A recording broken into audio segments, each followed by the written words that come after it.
भक्ति जीवन में आएगी तो उसके कुछ लक्षण हैं। उन लक्षणों में सबसे पहला लक्षण है क्षमा। गैर भक्त जो होता है ना, वो क्षमा करना जानता ही नहीं है। वो सबको दंड देना ही जानता है, सबको बुरा बोलना ही जानता है। पर भक्त का स्वरूप कैसा होता है? वो क्षमा करता है। आप कहेंगे महाराज जी कैसी भी परिस्थिति आ जाए, अब परिस्थिति के ऊपर डिपेंड करता है कैसी है, लेकिन वैसे मैं कह दूं कि शरीर कटने तक की परिस्थिति आ जाए तो भी क्षमा कर देना। ये 7 दिनों में आप इस भाव के साथ जब कथा सुनेंगे तो ठाकुर जी भी पूरी परीक्षा लेंगे कि देखूं तो सही क्षमा करेगा कि नहीं। क्षमा, दया, करुणा, इन सब गुणों के साथ में कथा सुनिएगा। ये सब सात्विक गुण हैं। जब सात्विक गुण के साथ हम कथा श्रवण करते हैं तो कथा चित्त में व्यवस्थित अवस्थित होती है। इन नियमों का पालन कीजिएगा। बाकी आप सब लोग सुधी श्रोता हैं। कीर्तन जब भी हो, कथा में भजन जब भी हो तो गाना है, बाकी मौन रहना है।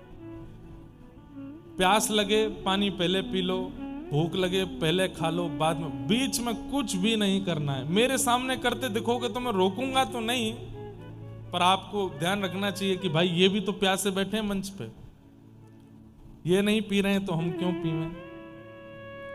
और अंतिम लक्षण, किसी एक उद्देश्य के साथ कथा सुनिएगा और वो उद्देश्य सांसारी नहीं होना चाहिए। उद्देश्य के साथ, एक लक्ष्य के साथ। और एक बात कहूं, अब अधिकतर मेरी ये बात बोलते ही कई लोगों ने सोच लिया होगा ठीक है श्याम सुंदर के हमको दर्शन हो जाए, हमको यही उद्देश्य है।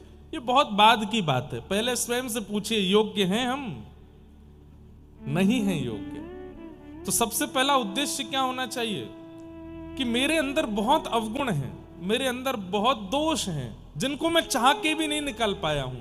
पहले मैं उन दोषों का निवारण करूं, उन दोषों से निवृत्त हूं, बाद में ठाकुर जी के लिए पहले योग्य तो बन जाऊं।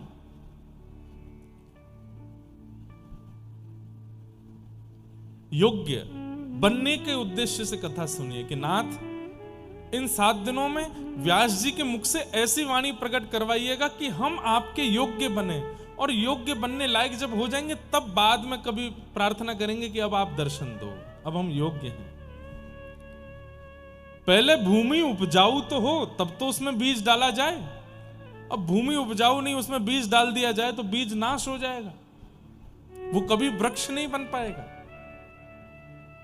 तो हम पहले अपने चित्त के हृदय पटल को योग्य बनावें, ताकि वक्ता की वाणी का बीज जब आए तो वो अंकुरित होकर पुष्पित, फलित और वृक्षित हो जाए। तो योग्य बनने की भावना से, जैसे सूरदास है, जैसे कुंभन दास हैं, जैसे मीराबाई हैं, आपके अलवर के एक भक्त हुए। ध्यान से सुनिए, सब लोग इधर देखो।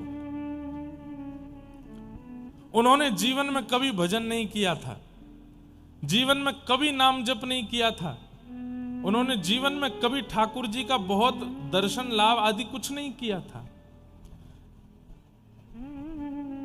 लेकिन एक दिन पता नहीं क्या हुआ, कहीं कथा वो सुन रहे थे तो कथा आदि में वो जाते थे, ऐसे कि निमंत्रण मिला है तो 5 मिनट मुंह दिखाई के लिए जाते थे। तो एक बार कहीं कथा चल रही थी अलवर में, तो वो गए। सत्य घटना है, बहुत ध्यान से सुनिएगा। कथा में जैसे ही पहुंचे तो जाकर के उन्होंने कोई प्रसंग सुना, और वो प्रसंग उनको इतना अच्छा लगा कि वो पहली बार जीवन में ठाकुर जी के लिए रोए। तो उन्होंने व्यास जी से कहा कि मैंने जीवन में कभी भजन नहीं किया, कोई तीर्थ यात्राएं नहीं की, मैंने कभी कोई साधन नहीं किया, पर आज मैं इतना भावुक कैसे हो गया। ये चरित्र जो आपने सुनाया, ये कहाँ का चरित्र है, ये किसने इसकी रचना की है? तब व्यास जी ने बताया ये भक्तमाल जी हैं, और ये भक्तमाल जी की रचना श्री नाभा जी ने की है, उन्हीं की टीका श्री प्रियादास जी ने की, और वो प्रियादास जी आज भी जयपुर में विराजमान है, उन व्यास जी ने बताया।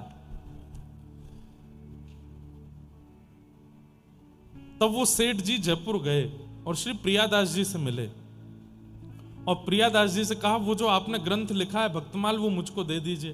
प्रियादास जी बोले ऐसे कैसे दे दें, हमने इतनी मेहनत करके लिखा है। तो बोले मैं आप जो सेवा कहेंगे मैं करने को तैयार हूं, एक और ग्रंथ मेरे लिए लिख दीजिए। बोले क्या करोगे? पढ़ोगे? बोले पढ़ना मुझे आता नहीं। बोले फिर क्या करोगे? बोले कुछ नहीं, केवल इतने सारे भक्त जिस ग्रंथ में हैं उस ग्रंथ को हृदय पर लगा करके रखूंगा, बस, और कुछ नहीं।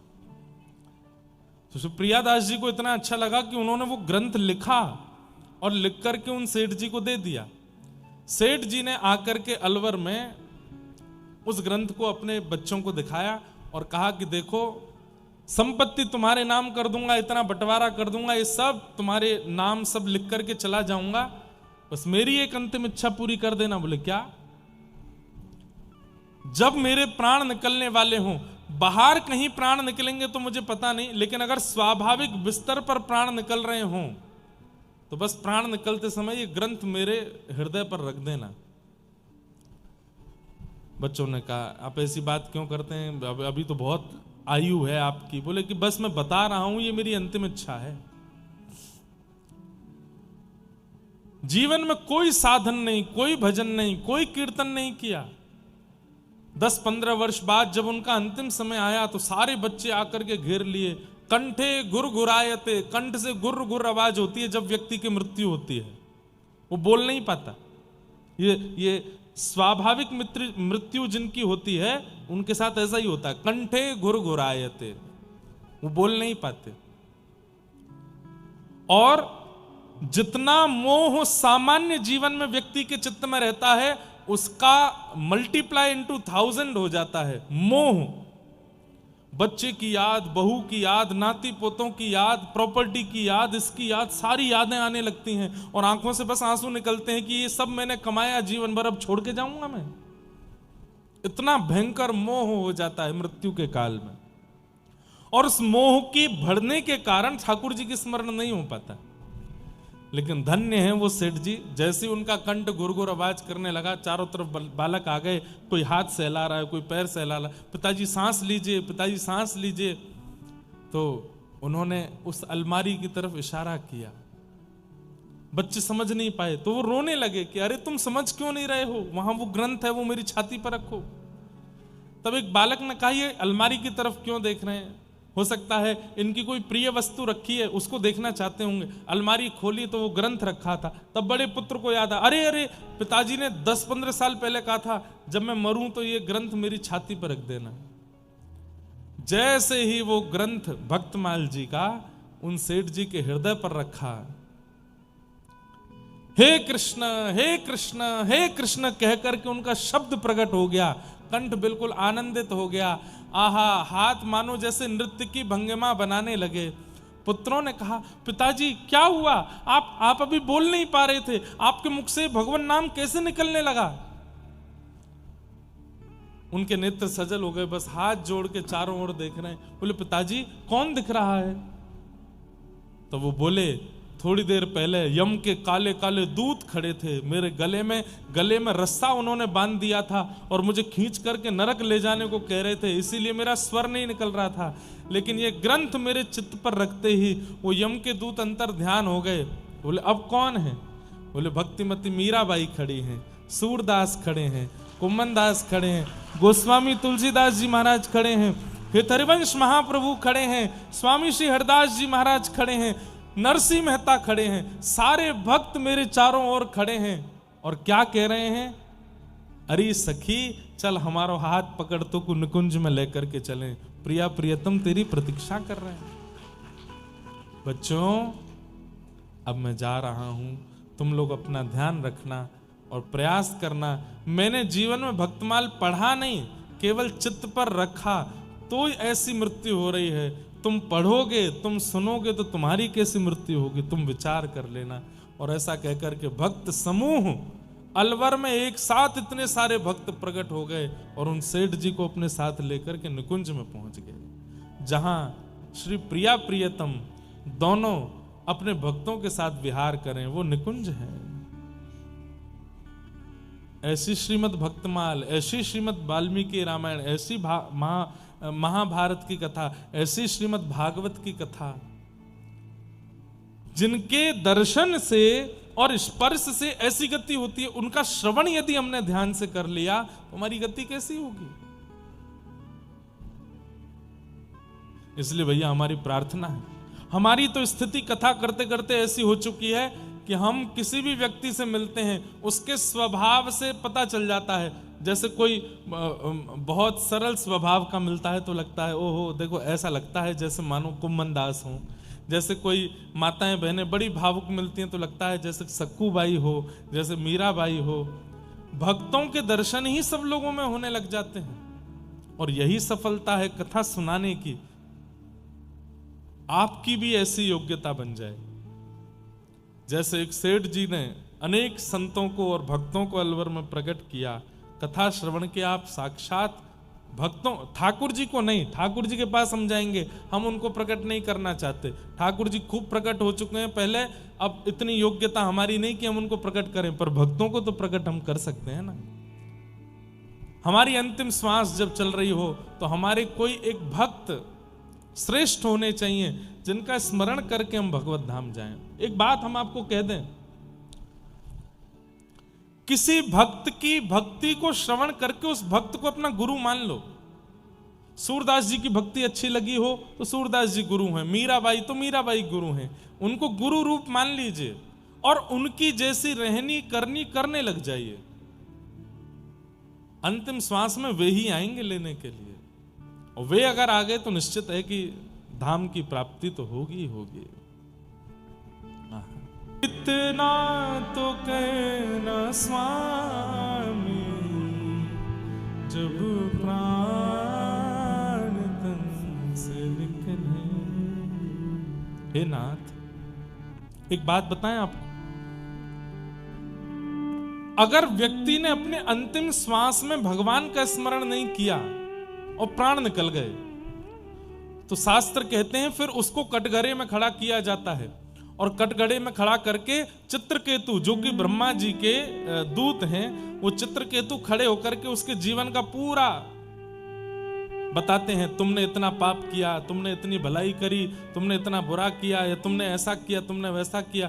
फिर उसके बाद मेजरमेंट किया जाता है। पाप ज्यादा होता है तो नरक भेज दिया जाता है, पुण्य ज्यादा होते हैं तो स्वर्ग भेज दिया जाता है। दोनों बराबर होते हैं तो फिर 50 दिन नरक में, 50 दिन स्वर्ग में। उसके बाद क्या? उसके बाद चित्रकेतु अब दोबारा जाओ पृथ्वी पे, फिर से कर्म करो, अच्छे कर्म करोगे, बढ़िया भजन आदि करोगे तो फिर से तुमको वैकुंठ मिलेगा। और केवल पुण्य कमा करके पाप करके आओगे तो फिर से यहां आकर के स्वर्ग नरक में विभाजन होगा। बहुत ध्यान से सुनिएगा। लेकिन अगर कोई व्यक्ति अपने अंतिम श्वास में भगवान का स्मरण नहीं कर पाया पर जीवन भर बहुत किया, उसका क्या होगा? खूब वृंदावन गया, खूब गोवर्धन की परिक्रमा की, खूब बरसाना गया, खूब नंदगांव गया, खूब सब जगह संतों के दर्शन किए, पर पता नहीं किसी कारणवश अंतिम श्वास में यदि ठाकुर जी का स्मरण नहीं कर पाया तो क्या होगा?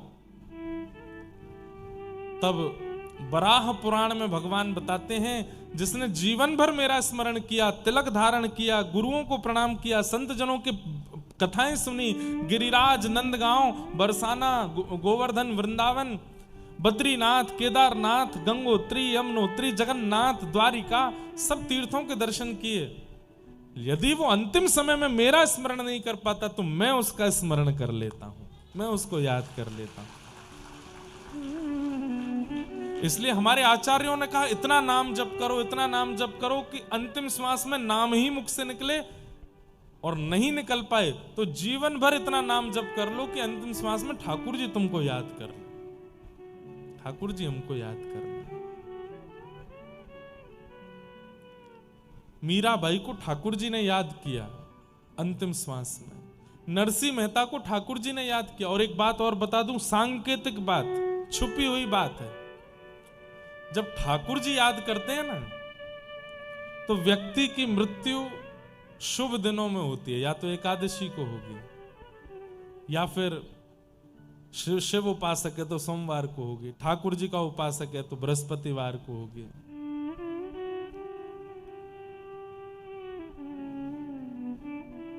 इस प्रकार से शुभ दिनों, जन्माष्टमी, रामनवमी आदि आदि शुभ दिनों में प्रायण होता है। अब आप लोग कहीं पुराने जो जो गए हैं उनका ढूंढने मत लग जाना कब गए थे, देखें ठाकुर जी ने याद किया था कि नहीं। नहीं, उनकी चिंता नहीं करो, अपनी चिंता करो, उनका मत सोचिएगा। और इससे बहुत ज्यादा वो लोगों को दोष दृष्टि से मत देखने लगो, हो वो तो ऐसे दिन पे गए थे। नहीं, हम लोगों का सौभाग्य है कि भारत में 365 दिन मंगल ही है, किसी भी दिन प्राण जाए मंगल ही है, लेकिन फिर भी हम अपना विचार करके चलें। एकादशी का दिन हो, ठाकुर जी की मधुर कथा सुनी हो, उस दिन तिलक सिर पर धारण किया गया हो, ठाकुर जी की मधुर सेवा की वजह से हाथों से इत्र की सुगंधी आ रही है, ठाकुर जी का प्रसाद बनाया, भोग लगाया था, मधुर कथा सुन रहे थे तो नेत्र सजल हो गए थे। बस ठाकुर जी के अंग की सुगंधी, मन में कथा का भाव और बुद्धि में केवल केवल श्री राधा नाम गूंज रहा है। तभी कोई ब्रज से आ गया, डोरबेल बजाई, बोले हम आपके लिए प्रसाद लाए बरसाने का। आहा, वो प्रसाद पा लिया। अब जीभ पर भी प्रसाद है, मन में भी प्रसाद है, कानों में भी प्रसाद है, नेत्रों में भी प्रसाद है, बुद्धि में भी प्रसाद है। बस यही क्षण था और उसी क्षण पता नहीं क्या हुआ, अचानक से हृदय गति रुकी, श्वास रुक गई और ठाकुर जी अपने संग ले गए। लोग बाग बंधुओं, इस पंडाल से बाहर ये बात करना मना है, मृत्यु की बात बाहर नहीं कर सकते। भाई शुभ शुभ बोलो, क्या बात कर रहे हो, हैं मरने की बात क्यों करते, अभी तो जीवन शुरू हुआ है। यही एक जगह है जहां मृत्यु की बात खुल के की जा सकती है। हम सबका जन्म ही हुआ है उस मृत्यु को सफल बनाने का। मेरे से बड़ी उम्र के लोग यहां बैठे हैं, मैं तो आपसे बहुत छोटा हूं। अभी से ही चिंता हो रही है कि मृत्यु सफल होनी चाहिए, कहीं संसार के विषय भोगों में पड़ करके ये मृत्यु असफल ना हो जाए, क्योंकि दोबारा चांस नहीं मिलेगा। हमारे शास्त्र आज्ञा करते हैं, ध्यान से सुनिएगा, थोड़ा डरिएगा इस बात को सुन के। अंतिम काल में व्यक्ति अगर अपनी धन संपत्ति का स्मरण कर लेता है, अंतिम काल में व्यक्ति अगर अपनी धन संपत्ति का, प्राण निकल रहे हैं तो पता चल जाता है व्यक्ति को कि मेरे प्राण जाने वाले हैं। अब उसको याद आ रहा है, उस वाली अलमारी में 12-15 लाख रुपए रखे हैं, किसको बता के जाऊं, उस वाली बैंक में इतने जमा हैं, वहां वाले में इतने रखे हैं, इतने वो, ओहो वो वाली प्रॉपर्टी की रजिस्ट्री हो गई है, उसकी तो वो पूरी हुई नहीं है। वो धन संपत्ति का स्मरण करते हुए जब व्यक्ति प्राण त्यागता है तो उसको अगले जन्म में सर्प बनना पड़ता है। ठाकुर जी कहते हैं, जा बेटा, भूमाफिया बन गया, अब तू सारी जमीन तेरी है, सर्पों की ही है पृथ्वी। आप लोग सुनते हैं तहखानों में सर्प बैठे हैं, कर क्या रहे हैं? बोले वहां ऐसा हमारे ब्रज में बताते हैं, उन मंदिर के नीचे इतना संपत्ति रखी है पर अंदर कोई जा नहीं सकता। बोले क्यों? बोले वहां सर्प बैठे। क्या करते हैं सर्प? बोले पूरे दिन केवल कुंडली मार के बैठे ही रहते हैं, ले संपत्ति पर खर्च भी नहीं कर पाएगा, बैठा रहे उसी के ऊपर, क्योंकि अंतिम श्वास में वही सोचा था। व्यक्ति संपत्ति का स्मरण करते हुए प्राण त्यागता है तो सर्प बनना पड़ता है। व्यक्ति अपनी भूमि का स्मरण करके प्राण त्यागता है, अपने घर का स्मरण करके प्राण त्यागता है। मैंने ये होटल बनाया, मैंने वहां ये बनाया, इन सब का स्मरण, तो उसको प्रेत बनना पड़ता है। खंडरों में ही रहता है फिर वो प्रेत बन के। ठाकुर जी इतने खंडर दे देते हैं, बोले पूरी दुनिया में जहां कोई नहीं रहता वहां तू रही हो, तेरा ही है। 500 कमरों के बड़े बड़े खंडर पड़े हैं, उनमें कौन रह रहे हैं? प्रेत ही रह रहे हैं। तो तुम्हारा ही है, तुम राजा हो यहाँ के, प्रेत बनना पड़ता है। व्यक्ति काम वासना का स्मरण करते हुए प्राण त्याग देता है तो अगले जन्म में उसको वैश्या बनना पड़ता है। व्यक्ति संतान, पत्नी, बच्चे, पुत्रों का स्मरण करते हुए प्राण त्यागता है तो उसे जानवर बनना पड़ता है, और उसमें भी विशेष रूप से सूकर बनना पड़ता है, क्योंकि उसको सबसे ज्यादा प्रिय होते हैं अपने बालक। संपत्तिवान का कल्याण हुआ, सुंदर पत्नी मिलने वाले का कल्याण हुआ, सुंदर बच्चे होने वालों का कल्याण हुआ। नहीं, कल्याण उसका हुआ जिसने जीवन में जन्म लेने के बाद पुनः जन्म की स्थिति छोड़ी नहीं, उसका कल्याण हुआ। दोबारा जन्म हुआ ही नहीं, उसका कल्याण हुआ। हम सब कितने जन्म ले चुके हैं क्या पता, और कितने और लेने वाले हैं। तो बस ये कथा ही एक माध्यम है जो जन्म के पुनः पुनः आगमन को एक बार में रोक सकती है। ये अंतिम होना चाहिए हमारा। तो पहला उद्देश्य हमारा यही हो कि हमारा अंतिम जन्म, इसके बाद हमें आना नहीं है इस संसार में। इस भावना से कथा सुनिए। तो भूमिका तो खूब लंबी हो गई, प्रणाम करते हैं। आइए आज के क्रम में प्रवेश करते हैं। सच्चिदानंद रूपाय विश्वोत्पत्त्यादि हेतवे तापत्रय विनाशाय श्री कृष्णाय वयं नमः। यं प्रव्रजन्तमनुपेतुमपेत कृत्यं द्वैपायनो विरह कातर्या जुहाव पुत्रेति तन्मयतया तर्वोऽभिनेदु तम सर्वभूत हृदय मुनिमानतोस्मि। बोलो श्रीमद्भागवत महापुराण की। सच्चिदानंद रूपाय, भगवान के 3 रूप हैं, सत्य, चैतन्य और आनंद। स्वरूप अनेक हैं भगवान के, कहीं सुदर्शन चक्रधारी हैं, कहीं गिरवरधारी हैं, कहीं वंशीधारी हैं, लेकिन इतने स्वरूपों के रूप 3 ही हैं, सत्य, चैतन्य और आनंद। तो सबसे पहली बात, ठाकुर जी सत्य हैं, इसलिए उनको कभी भी मिथ्या नहीं मानना चाहिए। दुनिया से आप कुछ भी छुपा लीजिए, पर ठाकुर जी से कुछ नहीं छुपा है, ये विश्वास आपके चित्त में रहना चाहिए। ठाकुर जी का पहला स्वरूप क्या है? सत्य। ठाकुर जी का दूसरा स्वरूप क्या है? चैतन्य। जड़ नहीं है ठाकुर जी, पाषाण नहीं है, मूर्ति नहीं है, चैतन्य है। जैसे हम चैतन्य हैं, चल फिर रहे हैं, उठ रहे हैं, बैठ रहे हैं, खा रहे हैं, पी रहे हैं, हंस रहे हैं, ये सारी चैतन्यता जिनके चित्त में विराजमान, वो है ठाकुर जी। ठाकुर जी चैतन्य है, सत्य, चैतन्य, और तीसरा ठाकुर जी का स्वरूप है आनंद। ठाकुर जी आनंद देते। यहां 7 दिन कथा सुनेंगे आप। आज पहले दिन की सुन के जाएंगे, कल फिर मन होगा कथा सुनने चलें, परसों फिर मन होगा कथा सुनने चलें। ये मन क्यों हो रहा है बार बार? बोले अच्छा लगा कथा में। ये अच्छा जो ठाकुर जी की कथा में, ठाकुर जी के दर्शन में, ठाकुर जी के धाम तीर्थ यात्रा में जो अच्छा लगता है, वो सुख नहीं है, वो आनंद है। वो आनंद है, और वो आनंद ही श्री कृष्ण है। जो यहां कथा में आप लोगों को अनुभूति हो रही है, ये अब नीचे बैठे हैं, फर्श पे बैठे हैं, कोई बहुत अच्छे फर्श तो नहीं है, ठोस फर्श है, पीछे कोई ट्रैक भी नहीं है, हमारे तो फिर भी एसी लग रहे हैं, आप तो ऐसी पंखा में बैठे हो। इतनी अव्यवस्था में भी प्रसन्नता है, ये आनंद है, ये सुख नहीं हो सकता। यही कथा का पंडाल नहीं होता, कथा का मंच नहीं होता, यहां कोई सांसारिक क्रिया चल रही होती तो आप बैठ नहीं पाते नीचे। आप बोले भाई कुर्सी हो तो दिलवाओ, नीचे नहीं बैठ सकते। क्यों? व्यवस्था से मिलने वाला जो सुख है वो सुख कहलाता, पर अव्यवस्था में भी जो सुख दे वो आनंद है। ये आनंद ही कृष्ण है। तो भगवान के 3 स्वरूप हैं, सत्य, चैतन्य और आनंद। इन 3 चीजों को, इन 3 भावों को चित्त में व्यवस्थित रखिए। पहली बात, तुम जानत सब अंतर्यामी। ठाकुर जी सब जानते हैं, उन्हें सब पता है। तुम जानत सब अंतर्यामी, सब पता है ठाकुर जी को। यह विश्वास चित्त में रखिए कि उन्हें सब पता है। आपको सत्य बता रहे हैं। भक्ति मार्ग में प्रवेश आपका यहीं से हो जाएगा कि आप ये विश्वास चित्त में रखते हैं कि उनको सब पता है।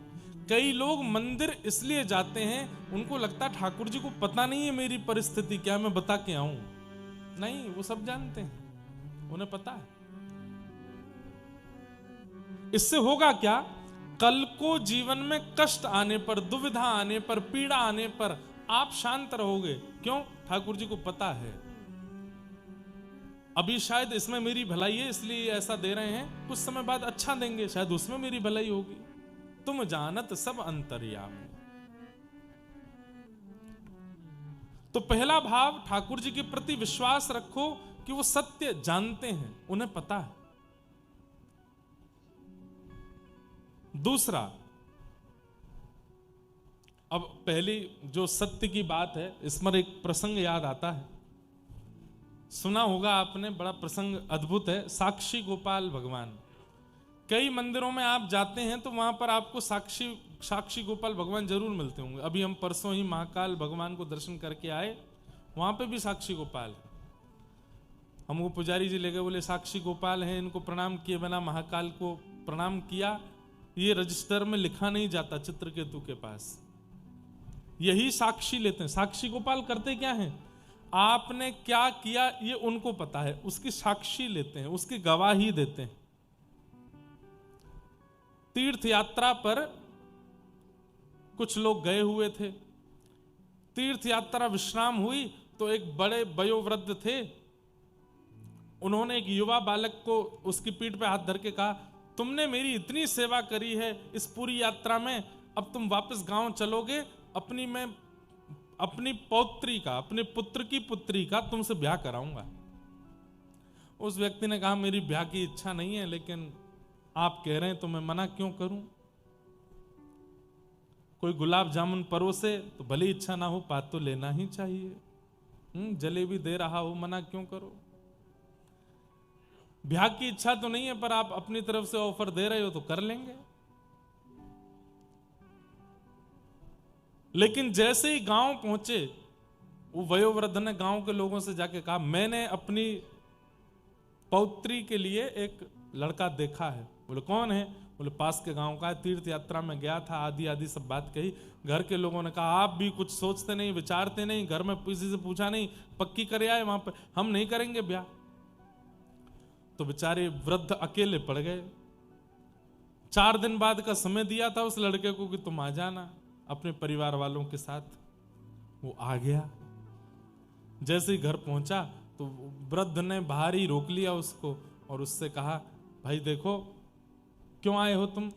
बोले आपने कहा था कि अपनी पौत्री का आप ब्याह करेंगे, तो मैं परिवार वालों को लेके आया हूं। बोले ऐसे ही झूठ बोल रहे हो, मैंने तो कुछ नहीं कहा था, मैंने तुमसे कहा ही नहीं था, तुमने कोई स्वप्न देखा होगा या तुम मिथ्या बोल रहे हो। अरे भैया, सबको इकट्ठा करके उसके परिवार वालों के सामने बोला, मैंने इससे कहा ही नहीं कि मैं अपनी पौत्री का ब्याह करूंगा, ये झूठ बोल रहा है।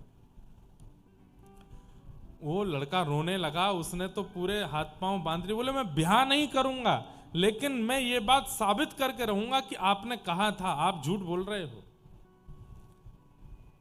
गांव के सरपंचों ने बुला करके कहा, बोले भैया क्या बात है? उसने कहा कि इन्होंने मुझसे कहा था कि अपनी पौत्री का ब्याह करेंगे, अब मना कर रहे हैं। तो गांव के लोगों ने कहा, भाई देखो, अब कौन सत्य बोल रहा है, कौन झूठ बोल रहा है, ये तो कोई तीसरा व्यक्ति बतावेगा तो बात पता चलेगी। जब आपने इनसे कहा था कि आप अपनी पौत्री का ब्याह करेंगे इनसे, तब किसी ने सुना था? तो जो और भी लोग गए थे यात्रा पे, वो सब लोग भी मना कर दिए, नहीं हमने तो नहीं सुना था। तो उस लड़के ने कहा, अरे आधी रात हो रही थी, सब सो रहे थे, कोई नहीं जागा था, बस मैं और ये थे। बोले अब ये तो तुम ऐसी बात कर रहे हो कि हम कोई इस पे कार्रवाई कर ही नहीं सकते, कोई तीसरा व्यक्ति लेकर के आ जाओ जिसने सुनी हो तो हम मान जाएंगे। तब उसने अचानक से एक बात बोली, हाँ एक ने सुनी है। बोले कौन? बोले जब हम रात्रि में सो रहे थे तो गोपाल जी का मंदिर था, वो गोपाल जी सुन रहे थे। घर के सब गांव के पंचायती सब हंसने लगे। बोले गोपाल जी सुन रहे थे? बोले हाँ उन्होंने सुना है। बोले एक काम कर, सब एक दूसरे को ऐसे आंख मारने लगे, बोले कि अब इसको फंसा देते हैं काम में, आप अपनी पौत्री का ब्याह कहीं और कर देना। बोले क्या? बोले हाँ भाई, किसने सुनी थी बात तुम्हारी? बोले गोपाल जी ने। बोले तू एक काम कर, गोपाल जी को लेके आ, अगर गांव के सामने उन्होंने गवाही दे दी तो तेरा ब्याह हम इससे करा देंगे। सब बोले गोपाल जी कभी बोलेंगे ही नहीं। लेकिन उसको इतना विश्वास था ठाकुर जी के ऊपर, चल दिया। और महाराज कितने दिन लगा करके वृंदावन आया उड़ीसा से, और आकर के ठाकुर जी से कहा, ठाकुर जी मुझे ब्याह करने की बहुत इच्छा नहीं है, पर मैं केवल इतना चाहता हूं कि वो व्यक्ति झूठ बोल रहा है इसका पूरी दुनिया को पता चले। और दूसरी बात, मैंने जब कहा कि आपने बात सुनी है तो सब हंस रहे थे, तो सबको ये बात बता दीजिए कि आपने सुनी थी, उन्होंने कहा था कि वो अपनी पौत्री का ब्याह करेंगे। ठाकुर जी तो ऐसे ही बैठे रहे, कुछ नहीं बोले। उसने मक्खन का भोग लगाया, ठाकुर जी को माला पहनाई, ठाकुर जी को इत्र लगाया। बोले आप बोलते क्यों नहीं हो, कुछ बोल दीजिए ना। हाँ, अपना काम होता तो नेक में ही बोल पड़ते, अब मेरे काम बनना है तो क्यों बोलोगे। ठाकुर जी से ऐसे वार्ता करने लगा। देखिए नाथ, आप बोलो चाहे मत बोलो, पर मैं ये जानता हूं कि आपने सुना है। बिन पग चले ही सुने ही बिन काना, मैंने सुना है कि आप सुनते हैं। तीसरा कोई नहीं था जिसने सुना था, आपने सुना था। कृपा करके चलिए ना मेरे गांव। रात्रि का समय हो गया, मंदिर बंद हो गया, पुजारी जी ने पर्दे आदि लगा दिए, बाहर देली पे बैठ के सिर पटकने लगा। बोले क्यों नहीं बोल रहे हो, नामदेव के लिए आप प्रकट हो गए थे, सूरदास के लिए प्रकट हो गए थे, सक्कूबाई के लिए प्रकट, मेरे लिए क्यों नहीं बोल रहे। मैं कुछ और नहीं चाहता, केवल बोल दीजिए कि आपने सुना था। मंदिर बंद के अंदर से ठाकुर जी बोल पड़े, ए बावड़े, ये कलयुग है, कलयुग में मैं मूर्ति के रूप में, मूर्ति कोई चलती है, मूर्ति चलती नहीं। बाहर से वो भक्त बोला, तो वो बोलती भी तो नहीं है मूर्ति, आप बोल कैसे रहे हो। नाम जप भी नहीं करते, परिक्रमा भी नहीं करते। ऐसे साधन शून्यों को भी ठाकुर जी मिले हैं। कैसे मिले हैं? केवल और केवल विश्वास की कसौटी पर। उसे विश्वास है कि उन्होंने सुना है और वो इसी की रट लगाता रहा। ठाकुर जी प्रकट हो गए। बोले देख, तेरा गांव बहुत दूर है वृंदावन से, आने जाने में बहुत समय लगेगा। तो बोले तो क्या हो गया, चल दो। अरे वो बात ठीक है, पर तुम सब भक्त लोग हो, तुम लोग तो भूख प्यास सह ले, तो मुझसे नहीं सहन होता है। मैं तो एकादशी भी नहीं करता, मैं तो उस दिन भी प्रसाद पाता हूं, 8 बार भोजन करता हूं दिन में। बोले मैं आपकी सब व्यवस्था कर दूंगा 8 बार भोजन की। बोले इतना सारा भोजन कैसे लेके चलोगे? बोले बैलगाड़ी में ले चलूंगा, पर आप चलो, मैं अपने हाथ से बना बना के पवाया करूंगा। ठाकुर जी बोले अच्छा। और कहीं तुम हमको ले गए और अपने गांव से फिर वहां अपना काम वाम बनवा के वो मुझसे बोले अब चले जाओ अकेले वापस, तो नहीं नहीं, आप कहेंगे तो मैं छोड़ने भी आऊंगा और फिर पूरे रास्ते भोजन बनाता लाऊंगा, आप चिंता मत करो। ठाकुर जी बोले तो फिर एक बात और सुनो। बोले क्या? जब हम रुकेंगे तब हम दिखेंगे, जब चला करेंगे तो हम दिखेंगे नहीं। बोले मुझे कैसे पता चलेगी कि आप चल रहे हो? बोले मेरे नूपुर की ध्वनि आती रहेगी, मैं चल रहा हूं, पीछे मुड़ के देखना नहीं, तो जहां देखोगे वहीं रुक जाऊंगा। तो ठीक है। क्यों? ललित गति विलास वल गुहास। ठाकुर जी सीधे नहीं चलते, मटक मटक के चलते हैं, टेढ़े मेढ़े चलते हैं, उछल उछल के चलते हैं। और उस झांकी को कहीं इसने देख लिया तो गांव पहुंचने से पहले ही पधार जाएगा। इतने सुंदर लगते हैं ठाकुर जी चलते हुए। बोले कि इसने अगर मुझे देख लिया तो ये वहीं इसका जीवन अंत हो जाएगा।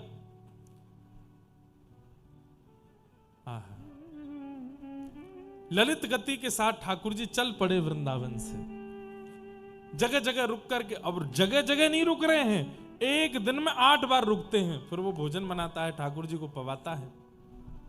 बड़े विचित्र हैं ठाकुर जी। एक लीला सुनाऊं। श्रीनाथ जी जब गोवर्धन से उदयपुर, अभी ठाकुर जी उदयपुर के पास में विराजमान, श्रीनाथ जी आज से 500 साल पहले गिरिराज जी में जतिपुरा के पास में ऊपर मंदिर में विराजते थे। गिरिराज जी की परिक्रमा करते हैं तो गिरिराज जी के पर्वत के ऊपर जो श्रीनाथ जी का सफेद मंदिर दिखता है, उसी में श्रीनाथ जी विराजते थे। 500 वर्ष पहले औरंगजेब के आक्रमण के कारण ठाकुर जी और एक अजब कुमारी नाम की भक्ता हुई राजस्थान में, उसके लिए ठाकुर जी वहां चले गए। तो जगह जगह ठाकुर जी के पड़ाव पड़े। कोटा में भी चरण चौकी है, ठाकुर जी के कुछ दिन वहां रहे। जोधपुर में भी रहे, उदयपुर में भी रहे। कुछ कुछ दिन, कुछ कुछ साल सब जगह रुकते हुए, प्रसाद आरोगते हुए सब जगह से फिर नाथ द्वारा पहुंचे। ध्यान से सुनिए सब लोग, इधर देखो। तो जोधपुर के पास में उससे पहले अष्टयाम ठाकुर जी का भोग लगता था। जैसे सुबह 8:30 बजे बाल भोग लगना है, तो 8:30 बजे जिस नगर में पहुंचते थे ठाकुर जी, उस नगर के लोग बाल भोग तैयार करते थे, ठाकुर जी को पवाते थे। कुछ टोलियां आगे चल के बता देती थी इतने बजे तक श्रीनाथ जी आएंगे, आप लोग राजभोग तैयार कर लो। शुद्ध पवित्र स्थिति में राजभोग तैयार होता था, ऐसे चलते थे। एक बालक था, उसने कथा में सुना था कि ठाकुर जी के लिए कुछ भी अर्पित करोगे तो ठाकुर जी प्रेम से अर्पित की गई वस्तु को स्वीकार करते हैं। बड़ा ठाकुर जी का भक्त। आज उसको जब सुनाई दिया कि श्रीनाथ जी ब्रज से राजस्थान आ रहे हैं और हमारे गांव से निकलेंगे, तो उसने सोचा कि सब भोजन बना रहे हैं, सब प्रसादी बना रहे हैं, मैं छोटा बालक में क्या बनाऊं। तो उसने कील हथौड़ी से ठोक करके सुंदर ठाकुर जी के लिए चौकी बनाई कि ठाकुर जी पाएंगे तो थाल रखेंगे कहां पर। अब उसको ये नहीं पता था कि थाल रखने की चौकियों की सब संगी लेके चल रहे हैं, लेकिन उसने बड़े भाव से एक चौकी बनाई। अब छोटे से बालक ने बनाई बनवाई जैसे भी हो, ज्यादा बढ़िया नहीं थी, मतलब ऐसी थी कि उस पर थाल रखें तो वो चौकी ऐसे हिलती थी, लेकिन उसने बनाई बड़े प्रेम से। ठाकुर जी का रथ जैसे ही उस गांव में पहुंचा, गांव के लोग सामग्रियां लेकर के पहुंचे। पीछे चांदी की सोने की चौकियां ठाकुर जी की रखी थी, जैसे ही ला करके रखी तो ठाकुर जी ने गुसाई जी से सर हिला के मना कि इस पे नहीं पाएंगे। बोले तो एक भगत ने चौकी बनाई है, बोले क्या? बोले जय जय, आपकी तो प्रिय चौकी चांदी और ये सोने की चौकी है, इसमें ही पाते हो आप? बोले नहीं, अब उस वो लेके आओ, उसमें पाएंगे। तो गुसाई जी ऐसा भी करते थे कि कहीं कहीं ठाकुर जी की आज्ञा हो जाती थी, उसके थाल में पाना है, उसके बर्तन में पाना है, तो उसको ठाकुर जी को पवा के प्रसादी करके उस भक्त को ही वापस कर देते थे। हल्ला मचाएगा, बोले हाँ भाई, अमुक नाम का कोई बालक है, इसने चौकी बनाई है। वो बालक पीछे खड़ा था चौकी लेकर के, वो रोने लगा, अरे मेरी चौकी मंगाई। बोले ठाकुर जी कह रहे हैं तुम चौकी लाओ। उसने चौकी दी, और चौकी के अंजर पंजर सब ढीले ढाले थे, ज्यादा बढ़िया अच्छे से बनी नहीं थी। अब ठाकुर जी का थाल हमारी तरह थोड़ी होता छोटा, खूब बड़े बड़े थाल होते हैं, उसमें भी वजन होता है खूब, कम से कम 6-7 किलो वजन तो थाल में होता ही है। ये मोटे मोटे लड्डू, खूब सारी रोटियां, खूब सामग्री सब पाते हैं। और थाल जैसी रखी वो चर चर चर आवाज करने लगी चौकी। गुसाई जी बोले जय जय, मुझे तो लगा थाल रखते ही कहीं पधार नहीं जाए चौकी। बोले नहीं नहीं, यहीं पे पाऊंगा, धरो। ठाकुर जी ने प्रेम से आरोगा, गुसाई जी पकड़ के बैठ गए, बोले कि मैं पकड़ के बैठा हूं, आप पाओ। बोले नहीं नहीं, छोड़ दो इसको, झूलने दो, झूलती वही चौकी पे पाऊंगा। प्रेम से ठाकुर जी ने प्रसाद अरोगा। अरोगने के बाद गुसाई जी प्रसन्न तो बहुत हुए, फिर उस बालक को बुलाया, बोले लो ठाकुर जी ने प्रसादी कर दी चौकी, अब तुम इसको रखो। अब वो बालक तो बड़ा प्रसन्न, चौकी में से अद्भुत सुगंधी आ रही थी। ठाकुर जी आगे निकले, अगले पड़ाव पर जहां प्रसाद होना था, जैसे ही ठाकुर जी प्रसाद के लिए रुके, चांदी और सोने की चौकी धरी। ठाकुर जी बोले ना, वही चौकी मंगवाओ। गुसाई जी बोले वो तो हम छोड़े आए पिछले काम में। बोले तो मैं बोझ नहीं आ रहा, उसको मंगवाओ। गुसाई जी बोले जय जय, वह चौकी में कहा है ऐसो, कोई नग नहीं लगे, चांदी नहीं लगो। बोले नहीं, मुझे नहीं पता, मुझे वही चौकी मंगवाओ। फिर से महाराज वही चौकी मंगवाई गई। उस बालक से कहा ठाकुर जी को तुम्हारी चौकी भाग गई है। वही चौकी फिर से लगाई, उसमें ठाकुर जी ने प्रसाद पाया। आश्चर्य की बात, आज भी श्रीनाथ जी उसी चौकी पे प्रसाद पाते। आज भी श्रीनाथ जी के मंदिर में एक समय की प्रसादी ठाकुर जी की आज भी उसी चौकी पे ही आती है, उसी पे ही पाते हैं, झूलती वही चौकी है। अब तो हमने दर्शन तो नहीं किया, पर सुना है उसका भाव। आज भी उसी चौकी पे पाते हैं ठाकुर जी। कितने प्रेमी हैं ठाकुर जी, कैसा प्रेम है उनके चित्त में। तो वो भक्त ठाकुर जी को लेकर के उड़ीसा गया, रास्ता भर प्रसाद बनाता गया, छम छम आवाज आती थी। जैसे ही उड़ीसा पहुंचे तो नूपुरों की आवाज आनी बंद हुई। उसने पीछे मुड़ के देखा तो ठाकुर जी वहीं स्थिर हो गए। बोले हमने मना किया था मत देखो। बोले आवाज ही नहीं आ रही नूपुर की। ठाकुर जी बोले समुद्री रेत घुस गई है नूपुरों में इसलिए नहीं आ रही आवाज। बोले जय जय, महीना भर चल के आए हो, 8-8 बार भोजन प्रसाद पाते हुए आए हो, थोड़ी दूर मेरा गांव बचा है, चल दो ना नेक। ठाकुर जी बोले हमने कहा था कि हम स्थिर हो जाएंगे, हमको देखोगे तो, अब हम इससे आगे नहीं जाएंगे। और ठाकुर जी इसी अवस्था में स्थिर हो गए।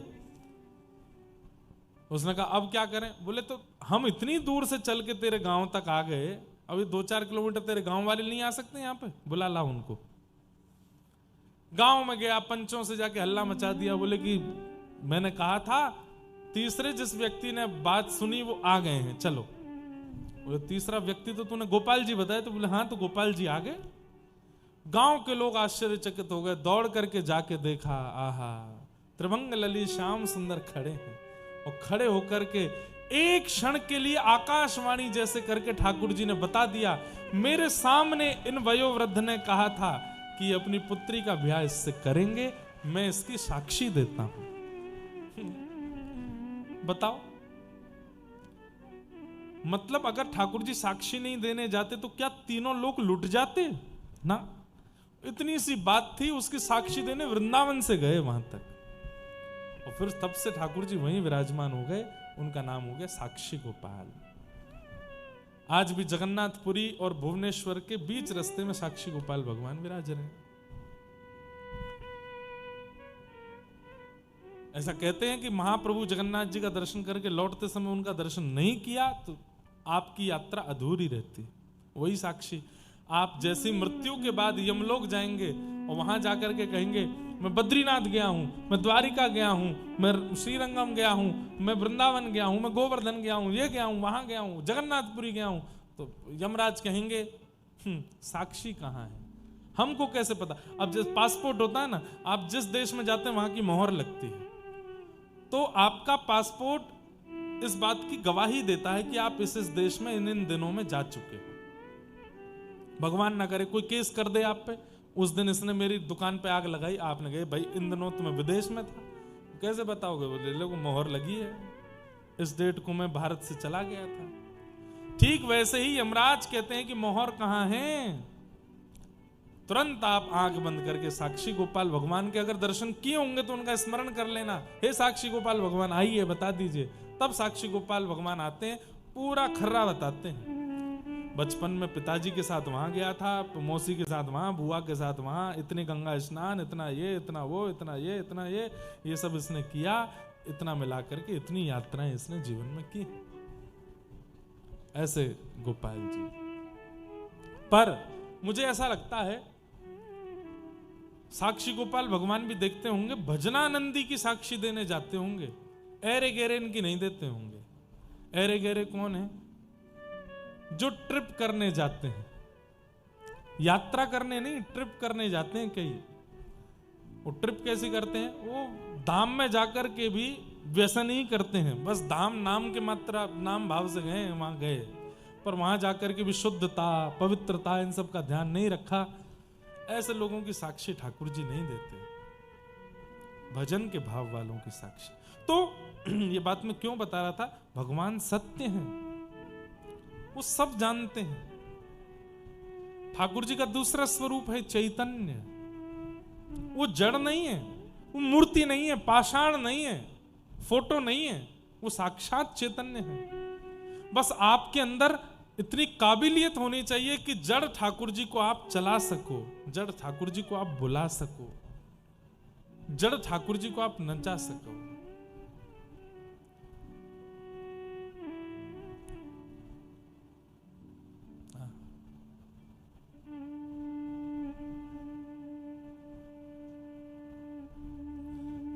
ठाकुर जी बोल सके, चैतन्य। और अंतिम है आनंद। ठाकुर जी आनंद स्वरूप है, आनंद देते हैं। ठाकुर जी सुख देते हैं, आनंद देते हैं। ऐसे ठाकुर जी को हम बारंबार प्रणाम करते हैं। हाँ, अब ये बजा रहे हैं तो मन हो रहा है मैं गा दूं। तो बस यही श्री ठाकुर जी हैं। आपको पता है श्री नामदेव जी जब कीर्तन करते थे और कीर्तन में ऐसी उछल उछल के जब लोग नृत्य करते थे, अचानक से कस्तूरी की सुगंध आने लगती थी और क्या देखते थे कि साक्षात पांडुरंग श्री विट्ठल भगवान भी आके उनके साथ नृत्य करने लगते थे। ये आनंद ही कृष्ण को प्रकट करता है, ये उत्साह ही श्री कृष्ण की प्राप्ति कराता है। बस ये उत्साह बनाए रखिएगा। नैमिषारण्य क्षेत्र में 88,000 सौनकादि ऋषि बैठे हैं। सूत जी महाराज से पूछ रहे हैं कि मानव कल्याण कलयुग में कैसे हो, उसका कोई उपाय बताइए। बहुत ध्यान से सुनिए। श्रेयसाम यत् भवेत् श्रेय पावनानां च पावनं कृष्ण प्राप्तिकरं शाश्वत साधनम तद्वदाधुना। बहुत ध्यान से सुनिए।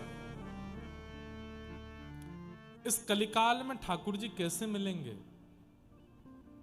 एक बात बोलें, अभी हम नैरोबी केनिया में कथा कर रहे थे अफ्रीका में, तो वहां नरसिंह मेहता जी का चरित्र कहा 3 दिन तक, और उस बीच में एक भाव आया कि चैतन्य महाप्रभु कहते हैं कि भैया कलयुग की बहुत निंदा मत किया करो। इधर देखिए सब लोग ध्यान से सुनो। हम जानते हैं कि कलयुग में पाप बहुत ज्यादा है, पर फिर भी कलयुग की निंदा मत करो। क्यों? सतयुग त्रेता द्वापर के भक्तों की यदि मैं बात करने लगूं तो 1000 वर्ष, 100 वर्ष, 50 वर्ष, 5 वर्ष, और सबसे कम अवधि में यदि किसी को मिले तो 5 महीने में ध्रुव जी को, और सबसे ज्यादा तो 5-5 हजार साल तक लोगों ने तपस्या की, तब जाके ठाकुर जी का दर्शन होता। पर आपको पता है कलयुग में सबसे कम समय में ठाकुर जी किसको मिले? श्री नामदेव जी महाराज को मिले 3 दिन में।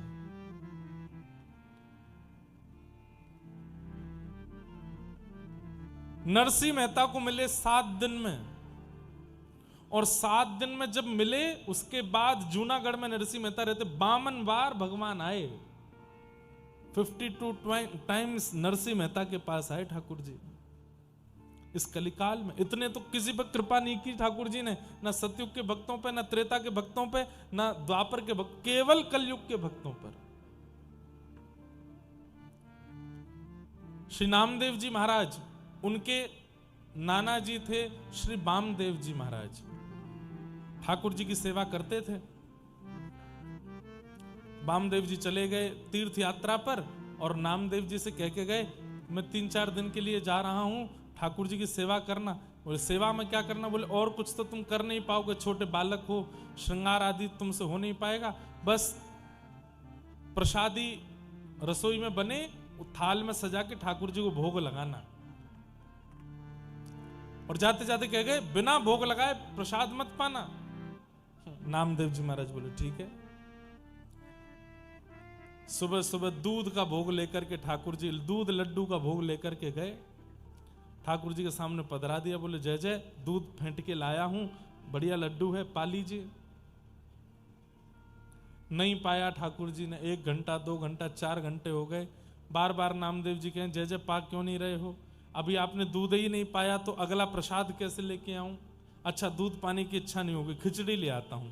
खिचड़ी ले आए, नहीं पाई ठाकुर। अच्छा आपको कुछ और पाना होगा, पूरन पोली बनवा के ले आए, पूड़ी दाल साग भाजी बनवा करके ले आए, ठाकुर जी नहीं पावे।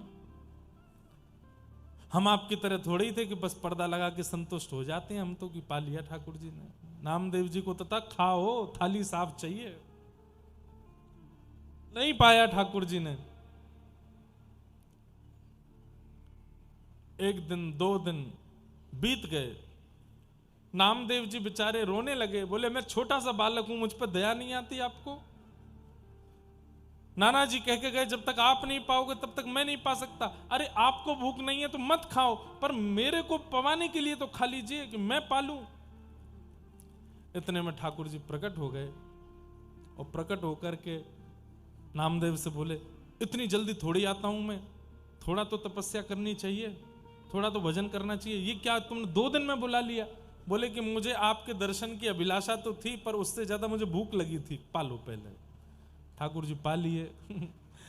ठाकुर जी प्रेम से पाए। अब नामदेव जी बोले देखो, अब आप मेरी बात मानिए। बोले क्या? आप आते हो ये बात तो सिद्ध हो गई, आप प्रकट होते हो, तो फिर इतना नाटक नहीं करना। जब जब थाली लाऊं प्रकट होके पा लिया करना, मैं तभी पाऊंगा, नहीं तो। ठाकुर जी बोले बड़ी अच्छी जबरदस्ती तुम्हारी। बोले हाँ है, प्रकट होना पड़ेगा। तो ठाकुर जी 3 दिन में ही प्रकट हो गए और प्रेम से पाया। चौथे दिन उनके नाना जी वामदेव जी आ गए। बंधुओं, ठाकुर जी का स्वरूप बता देता है कि सेवक कैसी सेवा करता है। कई लोगों के ठाकुर जी देख के लगता है कि ठाकुर जी बस बोलने वाले हैं, तो समझो सेवा अच्छे से होती है। और कई जगह तो बस ऐसा लगता है कि ठाकुर जी बस दिन गिन रहे हैं कि जल्दी जल्दी कोई और ये पधारे, दूसरों सेवक आवे, मेरी सेवा अच्छे से तो भी होगी। सेवा खूब भाव से किया करो बंधुओं। आपका सौभाग्य है कि आपको ठाकुर जी ने यशोदा बनने का सौभाग्य दिया, आपको ठाकुर जी ने नंद बाबा बनने का सौभाग्य दिया। आपके यहाँ लाला बन के आए हैं, तो वैसी सेवा करो जैसी लाला की होनी चाहिए। थाट में कोई कमी मत छोड़ा करो। अपने लिए रोटी नहीं बन पा रही, ठीक है, ठाकुर जी को बढ़िया पवाओ। ठाकुर जी का इतना ध्यान रखो कि ठाकुर जी आपसे प्रसन्न रहें। वामदेव जी आ गए, आकर के बोले अच्छा ठाकुर जी तो बड़े प्रसन्न लग रहे हैं, बढ़िया प्रेम से भोग आदि पवाए। बोले हाँ, अच्छा जाओ रसोई घर से थाली ले आओ, ठाकुर जी का भोग लगा देते हैं। नामदेव जी थाली लेकर के आए, तो नाना वामदेव जी ने कहा लाओ मुझे दो, मैं लगाता हूँ। बोले हाँ लगाओ। धर दिया सामने, और सामने लगा, पर्दा किया, मंत्र आदि बोले, थोड़ा आचमन आदि कराया, घंटी बजाई, पर्दा हटा दिया, उठा ली थाली। नामदेव जी बोले नाना जी क्या किया? बोले भोग लगाया। बोले खाया तो कुछ भी नहीं। बोले ऐसे ही भोग लगता है? बोले मैंने तो ऐसे नहीं लगाया था। बोले तो तुम कैसे? बोले हमारी तो थाली भीतर जाती, बिल्कुल साफ होके बाहर आती, सब पाते ठाकुर जी। तो नाना जी हंसने लगे, बोले सब जानता हूं, भोग लगाने के चक्कर में चुपचाप खुद ही खा जाता होगा बैठ के। अरे नहीं, ठाकुर जी पाते थे। अच्छा चल ले, अब तू लेके जा थाली, साफ करवा के ला। ठाकुर जी के सामने धर दिया।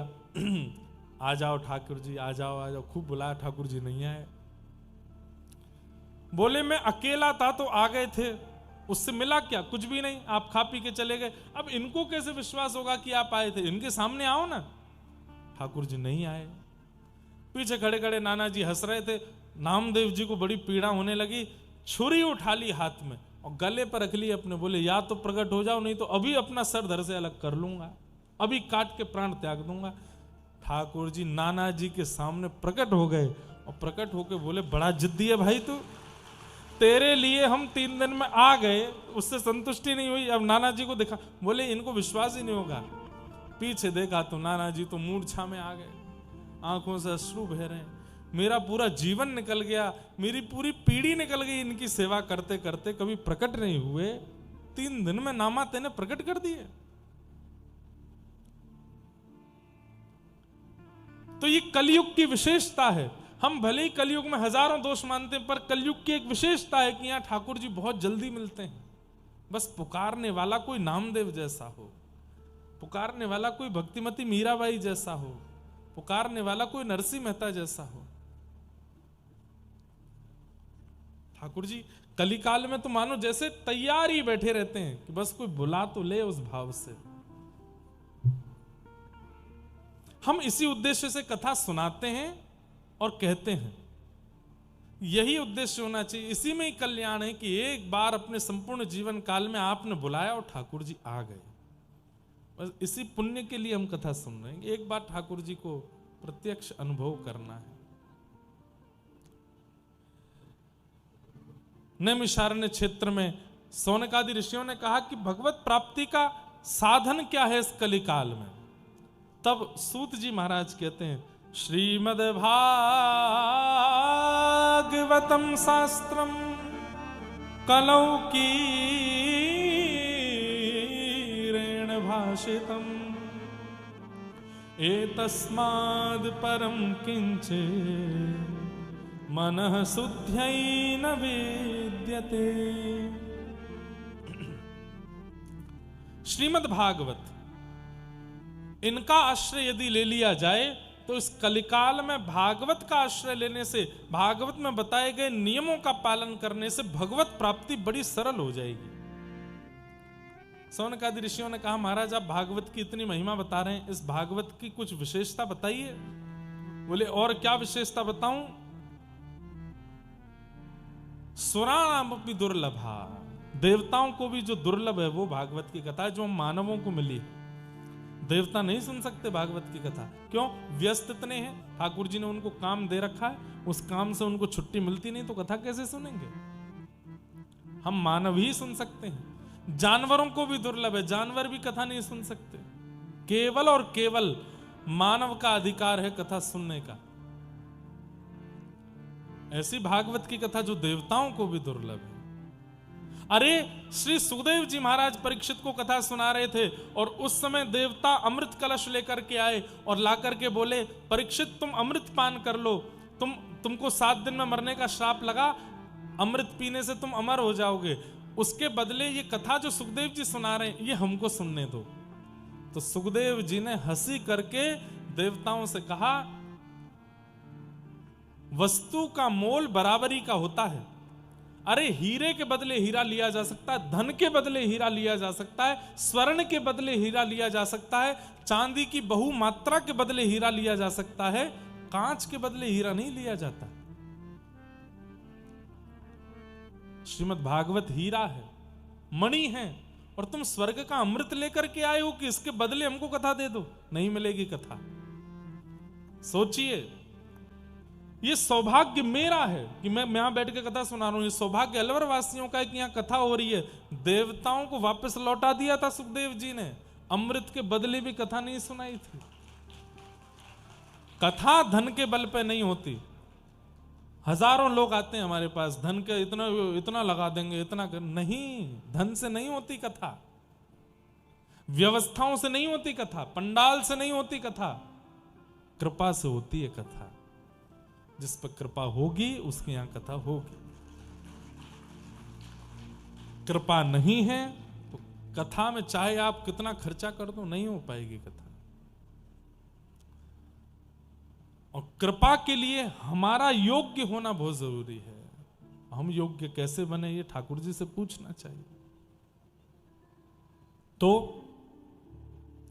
देवताओं ने जाकर के प्रार्थना की और प्रार्थना करके सुखदेव जी से कहा, पर सुखदेव जी ने उनकी सहायता नहीं की। ऐसी भागवत की कथा ही है जो कलिकाल में भगवत प्राप्ति करा सकती। तब सौनकादि ऋषियों ने कहा, कृपा करके बताइए ये भागवत की कथा पहले किसने किसको सुनाई? तब कहा, ये सबसे पहले भागवत की कथा सनक सनंदन सनातन सनत कुमारों ने श्री नारद जी महाराज को सुनाई। तब प्रश्न हुआ, बोले नारद जी तो एक जगह स्थिर बैठते नहीं, फिर 7 दिन वो बैठ कैसे गए, कथा कैसे सुन ली उन्होंने? तब पूरा एक प्रसंग सुनाया गया कि एक बार की बात, नारद जी बद्रिक आश्रम गए और बद्रीनाथ में जाकर के सौनक आदि ऋषियों को उन्होंने बताया, पृथ्वी को हमने बहुत अच्छा समझा था, लेकिन यहां आकर के पता चला ये पृथ्वी बिल्कुल अच्छी नहीं है। क्या देखा आपने पृथ्वी पर आकर के? तब नारद जी बता रहे, मैंने पृथ्वी पर आकर के क्या देखा। बंधुओं, जैसे विदेश की खूब प्रशंसा करते हैं कई लोग, विदेश बहुत अच्छा है, वो देश बहुत अच्छा है, लेकिन जब आप स्वयं जाओगे ना तो आपको ऐसा लगेगा इतनी प्रशंसा खाक में करी, कुछ भी नहीं था। ऐसा होता है। ऐसे ही देवलोक में पृथ्वी की बड़ी प्रशंसा होती है। अरे वृंदावन धाम, जगन्नाथपुरी, द्वारिका, बद्रीनाथ, बड़े अच्छे अच्छे दिव्य धाम हैं वहां तो। लेकिन जैसे ही नारद जी पृथ्वी का दर्शन करने आए तो बड़े डिसअपॉइंट हुए और अपना डिसअपॉइंटमेंट उन्होंने यहां बताया। क्या देखा पृथ्वी पर? बोले मैंने क्या देखा? सत्यम नास्ति कलह, सत्यम नास्ति तपः शौचम, दया दानम न विद्यते, उदर भरिणो जीवा, बराका कूट भाषिण। पृथ्वी पर मैंने क्या देखा। कैसे हैं पृथ्वी के लोग? सत्यम नास्ति, सत्य नहीं बोलते। हर दिन एक झूठ तो बोलते ही बोलते, असत्य संभाषण करते हैं। शौचम नास्ति, पवित्र नहीं है। अच्छा एक बात बोले, केवल बोलने को ही झूठ नहीं बोलते, झूठ बहुत रूपों में होता है। हर व्यक्ति जानता है कि मैं कैसा हूं, लेकिन जैसे ही समाज के सामने, परिवार के सामने, लोक मर्यादा के सामने आता है तो अपने उस वास्तविकता को छुपा के आता है। यह झूठ नहीं है। हर व्यक्ति है कुछ पर दिखाता कुछ और है, यह झूठ है। सत्यम नास्ति, कलिकाल के लोग सत्य नहीं बोलते। शौचम नास्ति, पवित्र नहीं है। कलयुग के लोगों में पवित्रता नहीं है। पवित्रता केवल और केवल एक शरीर के रूप में रह जाती है, मन नहीं है बिल्कुल भी पवित्र। कई लोग हैं 2 बार नहाते हैं, सुबह भी नहाते हैं, रात्रि सोने से पहले भी नहाते हैं, पर मन इतना मलिन है उनका। बाहर से चमड़ी कितनी भी घिस लीजिए, पर चित्त की पवित्रता नहीं है। ठाकुर जी, अरे महाप्रभु जगन्नाथ, श्री जगन्नाथ महाप्रभु कर्माबाई की खिचड़ी पाते, जो कर्माबाई बिना नहाए धोए खिचड़ी बनाती थी। दातुन करते करते खिचड़ी बनाती थी, और खिचड़ी कहीं लग ना जाए तो दातुन के पिछले भाग से चला भी देती थी। उसको खाने आते महाप्रभु। भैया ने धीरे बोल लो, कहां चिल्ला रहे हैं?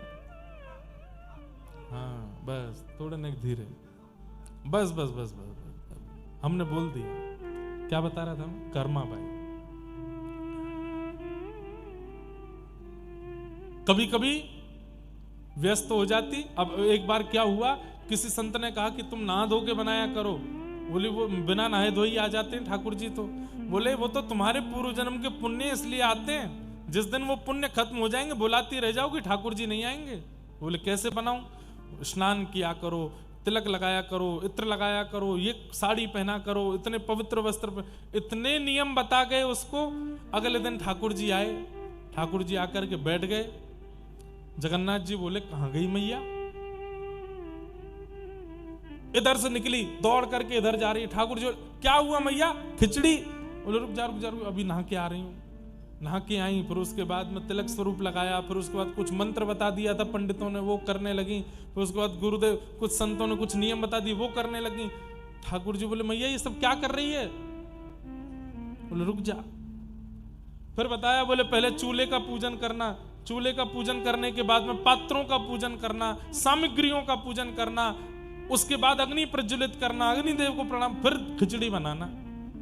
इतना नियम करने लगी तो ठाकुर जी बोले मैया मुझे मंदिर जाके दर्शन देने, तो ये सब कहा कर रही है? जल्दी कर्मा कहते कहते नाम तब पड़ा उनका कर्मा, जल्दी कर। अगले दिन ठाकुर जी आए ही नहीं, तो कर्माबाई मंदिर गई। बोले आप आए क्यों नहीं आज? बोले तू इतने नियम साधन करती है, नहा रही है, धो रही है, तिलक फोटा लगा रही है, इत्र इत्र लगा रही है, मंत्र कर रही है, कभी चूल्हा का पूजन, पात्र का पूजन, चंदन लगा रही है, अग्निदेव को बुला रही है, इतना समय थोड़ी मेरे पास। बोले मुझे कोई बोल करके गया कि तुम इतना स्नान ध्यान करके नए कपड़े पहन के करोगी तो ही ठाकुर जी रुकेंगे, नहीं तो पुण्य खत्म होने के बाद ठाकुर जी नहीं आएंगे। ठाकुर जी बोले स्नान उनके लिए आवश्यक है, मंत्र उनके लिए आवश्यक है, साधन उनके लिए आवश्यक है, जिनका मन पवित्र नहीं है वो बाहर से पवित्रता रखो, पर कर्मा तेरा तो मन पवित्र है, तू स्वभाव से पवित्र है, बुद्धि से पवित्र है, चित्त से पवित्र है, तेरी बाहर की काया की पवित्रता की मुझे कोई परवाह नहीं है। मुझे नहाने की जरूरत है, आपको नहाने की आवश्यकता है, हमें इतने पवित्र रहने की आवश्यकता क्योंकि हम पवित्र नहीं हैं। कर्मा तो पवित्र है, उसके लिए ठाकुर जी ने कोई नियम साधन नहीं। सत्यम नास्ति, शौचम नास्ति, पवित्र नहीं है हम लोग। कितनी भी रुद्राक्ष पहन लें, कंठी माला पहन लें, शिखा रख लें, लेकिन मन में जो दूसरे के प्रति दूषितता है वो ठाकुर जी से दूर भगाती है, उसको पवित्र करो। अच्छा एक बात बताएं, मन की पवित्रता का कोई सूत्र बताओ। आपने पूछा, मैं बताऊं। सब में गुण देखो, खुद में दोष देखो, आपका मन पवित्र हो जाएगा। मन अपवित्र क्यों है? खुद में गुण और सब में दोष, ये अपवित्रता का कारण है। आज भी कथा सुनते सुनते भी हजारों में दोष देख लिया हमने। ये ऐसा है, ये वैसा है, ये वैसी है। हम पे बैठ गई कथा में आके, हमें सब पता है क्या क्या करते हैं ये लोग। दोष बहुत जल्दी देखते हैं हम लोग, इसीलिए मन कभी पवित्र हो ही नहीं पाता। आज से नियम बना लो, जिसको देखेंगे गुण देखेंगे, दोष नहीं देखेंगे। चाहे लाख दोष हैं उसमें भी गुण देखेंगे। आप देखेंगे 7 दिन बाद आप इतने हल्के हो जाओगे, इतनी पवित्रता आपको अनुभव होने लगेगी चित्त में, और उस पवित्रता के कारण आपके घर के ठाकुर जी की अनुभूतियां होने लगेंगी आपको, कि कुछ बोलते हैं, कुछ कहते हैं, कुछ करते हैं। आपकी अपवित्रता ठाकुर जी को मौन रखती है, और वो शरीर की शुद्धि से नहीं होगी, मन की शुद्धि से होगी। पवित्र करो। तो 3 सूत्र याद रखिएगा। तन पवित्र, तन पवित्र नहाने से नहीं, तन पवित्र सेवा किए। जितनी सेवा करोगे आप संतों की, महापुरुषों की, असहायों की, गरीबों की, उतना तन पवित्र होगा। तन पवित्र सेवा किए, मन पवित्र कर ध्यान। ध्यान से मन पवित्र होगा, नाम से मन पवित्र होगा। तन पवित्र सेवा किए, धन पवित्र कर दान, मन पवित्र हरि भजन सो होत त्रिविध कल्याण। मन की पवित्रता हरि भजन से और दूसरों में गुण देखने से होती है। हम दोष देखते देखते देखते देखते देखते देखते देखते अपने चित्त को ही मलिन कर लेते हैं और खुद को अच्छा समझते हैं। हम बहुत अच्छे हैं, इससे तो बढ़िया ही हैं, हमसे सब बढ़िया हैं, हम बिल्कुल बढ़िया नहीं है। ये बात मन में रखो, मन पवित्र हो जाएगा।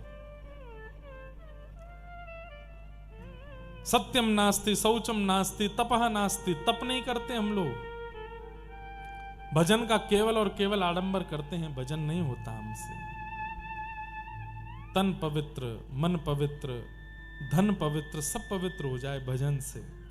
तो सत्यम नास्ति शौचम नास्ति तपह नास्ति।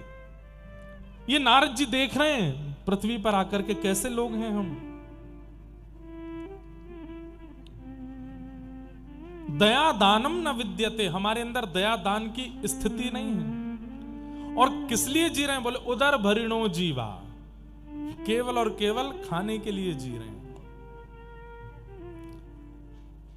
भक्त का स्वभाव वो जीने के लिए खाता है, और संसारी व्यक्ति का स्वभाव वो खाने के लिए ही जीता है। खाने के लिए ही जी रहा है कि मैं खा सकूं। नहीं। मंदा सुमंद मतयो मंद भाग्या युपद्रुता पाखंड निरताः संतो विरक्ता सपरिग्रह तरुणी प्रभुता गेहे शालको बुद्धिदायक कन्या विक्रयणो लोभात दंपति नाम च कलकनम आश्रमा यवने रुद्धा तीर्थ तीर्थानि सरितस्तथा देवताया देवताया तनान्यत्र दृष्टै नष्टानि भूरिश। नारद जी ने इतना सब कुछ देखा। न योगी नैव सिद्धो वा न ज्ञानी सत्क्रियो नरः कली दामान लेनाद्य साधनम भस्मताम गतः। बहुत कुछ बताया यहां पर। उसमें एक बात कही गई, मंदा सुमंद मतयोः, मंद बुद्धि है हम लोगों की। कैसी मंद बुद्धि? आज भारत को सबसे ज्यादा सरकार को टैक्स कहां से मिलता है? मदिरा से। कहां से मिलता है? मदिरा से, तंबाकू से। इसी के कारण ये बंद नहीं हो रहे हैं। क्यों? इनसे सरकार को सबसे ज्यादा प्रॉफिट होता है, लोग सबसे ज्यादा खाते हैं। और ये मंद बुद्धि नहीं है तो क्या है? उस पर स्पष्ट लिखा है कि मुझे खाने से तुम मर सकते हो, फिर भी हम खा रहे हैं। यहां गुरुजनों ने कहा कि रोज सुबह सुबह ठाकुर जी का चरणामृत पिया करो,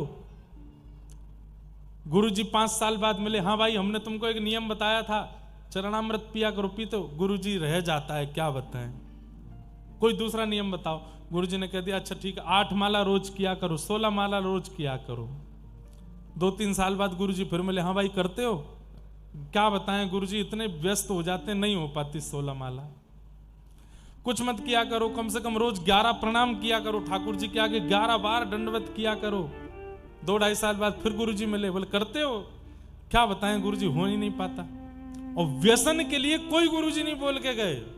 नियमित रूप से गुटखा खाने वाले लोग सुबह उठते ही खाना है, भोजन के बाद फिर से खाना है, दोपहर की चाय के बाद खाना ही खाना है, रात्रि सोने से पहले एक पुड़िया तो खा ही लेते हैं। ये ताली बजाने वाली बात नहीं है, ये शोक मनाने वाली बात है। वहां इतने नियम छोटे छोटे गुरु ठाकुर जी के लिए बताए जाते, वो नहीं होते। और व्यसनी व्यक्ति, जितने भी व्यसनी हैं संसार में, तंबाकू के, गुटखा के, सुल्फा के, बीड़ी के, सिगरेट के, मदिरा के, उनको किसी ने नहीं बोला, नियमित रूप से पीते हैं, नियमित रूप से खाते हैं, कहीं छूट ना जाए। अरे तलब होती है उनको, तलब समझते हैं, तलब होती है उनको, कई वो तलब को क्या बोलते हैं, और बेचैन होते हैं, जल्दी कथा पूरी करो महाराज जी, 7 बज गए, थोड़ा खाना।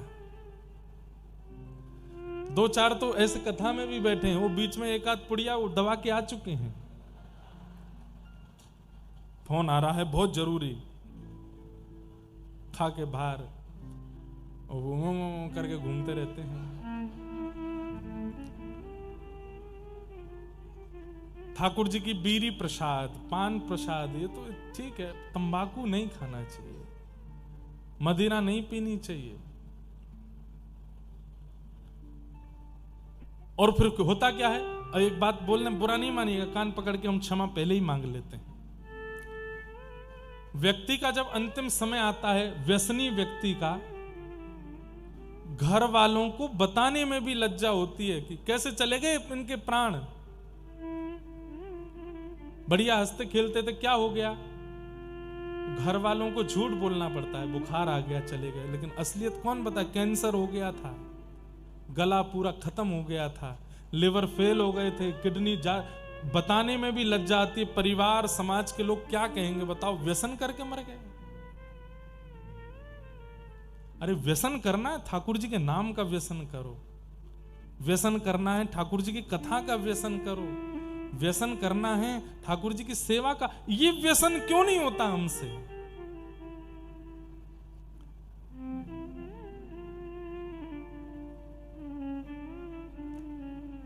मौत का खेल है व्यसन करना, मौत से खेल रहे हैं, जबरदस्ती मौत को अपने गले लगा रहे हैं।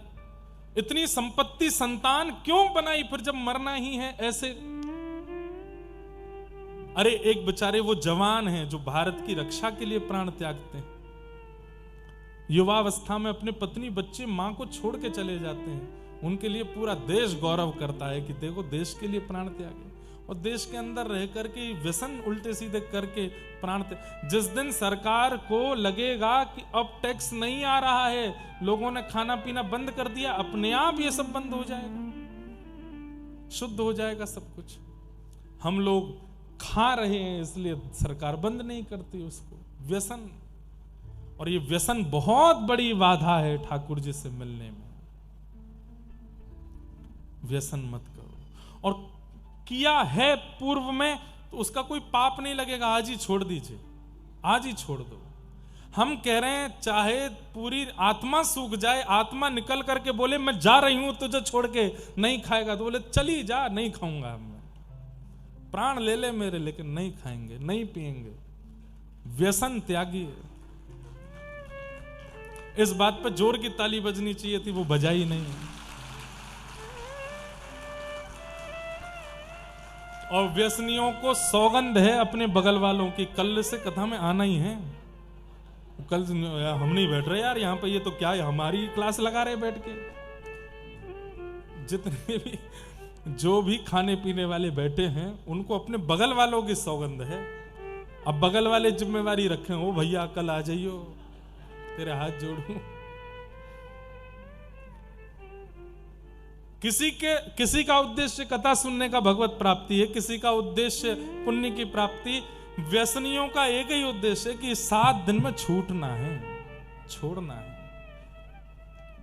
अब तंबाकू कैसे बनता है सब जानते हैं, पर तंबाकू में सुपारी ठीक है, तंबाकू में और सामग्रियां ठीक, पर जब तंबाकू में तंबाकू आता है इतने में ही वो तामसी हो जाता है। और तंबाकू के जो पौधे होते हैं या जो बीज से जिससे वो प्रकट होता है, गऊ के रक्त से प्रकट हुआ वो। एक बार की कथा है, देवताओं से किसी बात पर ठाकुर जी का थोड़ा एक युद्ध हुआ। तो देवताओं कभी जीत ही नहीं सकते भगवान से, भगवान तो सुदर्शन चक्र चलाएंगे सबका वध एक बार में। लेकिन तभी देवताओं ने एक चतुराई अपनाई। क्या? एक बार देवताओं ने यज्ञ किया था तो सुरभि गौ माता ने पूछा था कि क्या वरदान चाहिए, तो इंद्र ने कहा था कि जब कभी भी हमें जरूरत पड़े तो हमारे सामने आ जाना। ठीक है, आज जब लगा कि ठाकुर जी से युद्ध करना, हम मारे जाएंगे, इनसे तो नहीं जीत पाएंगे, तब इंद्र ने सोचा एक ही उपाय है। बोले क्या? हम देवताओं के चारों तरफ गैया आकर के अगर खड़ी हो जाए हमारी रक्षा में, तो ठाकुर जी गैया पर कभी प्रहार नहीं करेंगे। तुरंत सुरभि मैया को याद किया, सुरभि प्रकट हो गई। बोले आज्ञा करिए इंद्र, मैं क्या सहायता करूं? बोले आपने कहा था कि कभी सहायता हो तो हमें बुला लेना, आज हमें आपकी सहायता चाहिए। बोले हमारा युद्ध हो रहा है भगवान से। बोले भगवान से? बोले हाँ, एक बात पर युद्ध हो रहा है और ठाकुर जी हमको सबको मार देंगे। अब तुम चारों तरफ खड़ी होकर हमारी रक्षा करो, वो तुम पर कभी प्रहार नहीं करेंगे। तो गौ के नेत्रों में अश्रु आ गए, ये तो मेरा गलत प्रयोग किया तुमने। मेरे ही प्राण जो मुझे प्राण मानते हैं, ऐसे ठाकुर जी के सामने मुझे खड़ा कर रहे हो। इंद्र ने कहा अपनी बात से पीछे मत हटना, आपने कहा था कि आप रक्षा करोगे। सुरभि बोली मैं वचनबद्ध हूं तो मुझे होना पड़ेगा। असंख्य गैया प्रकट हो गई सुरभि और चारों तरफ से देवताओं को घेर लिया। ठाकुर जी के आगे हाथ जोड़े गौ ने, मुझे क्षमा कर दे नाथ, मैं वचन दे चुकी थी। और इस इंद्र ने कितनी चतुराई से आज मेरा प्रयोग किया जब पता चला कि आप विपक्ष में। ठाकुर जी ने तुरंत गरुण जी को बोला कि चलो हमारी पराजय हुई, जिस बात पर हमारा इंद्र का द्वेष, इंद्र की विजय, हम गैया पर हाथ नहीं उठाएंगे,